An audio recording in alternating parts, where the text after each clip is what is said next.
yung habit ko ng pagiging late. Naging image ko na yung pagiging late. So, I don't wanna break that. Gusto ko consistent ako. Pagpupuyat. Pagpupuyat. Okay, pagpupuyat. Ba't ayaw mo palitan yan? Mahirap kasi. Una sa trabaho, di ba?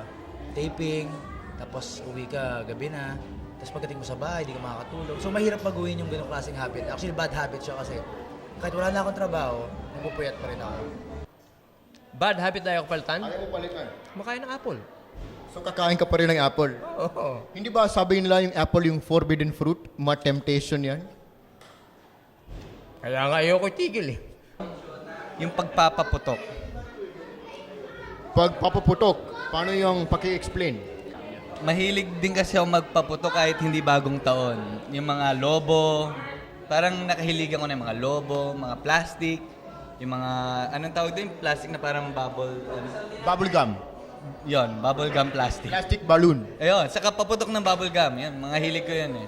So yan yung ayaw mo gawin, itigil. Ayaw Gusto mo ko itigil. paputukan pa rin. Utukan pa rin kahit tapos na yung bagong taon. Siguro ayaw ko mawala yung pagkakain ko ng tsokolate kasi every taping siguro madami ako nauubos ng ganyang kakapal na chocolates yun. Lagi ko nakain. Ayaw ko mawala yun. Magastos kasi ako, hindi ko mapigilan eh. Pag may gusto ako, hindi ko siya titigilan. Pero feeling ko, magastos pa rin ako ngayong year na to. Siguro yung pagiging matakaw ko. Alam mo, kahit ganito ako kapayat, mahilig talaga ako kumain. Wala naman ako kasing bad habits eh. Totoo yun. Walang bad habits.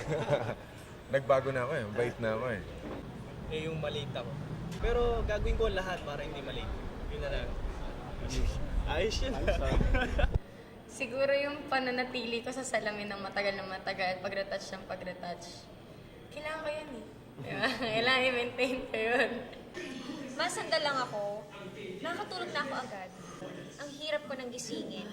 Though, okay siya. Gusto ko siya i-maintain kasi at least, mabilis ako makakuha ng tulog pag pagod ako.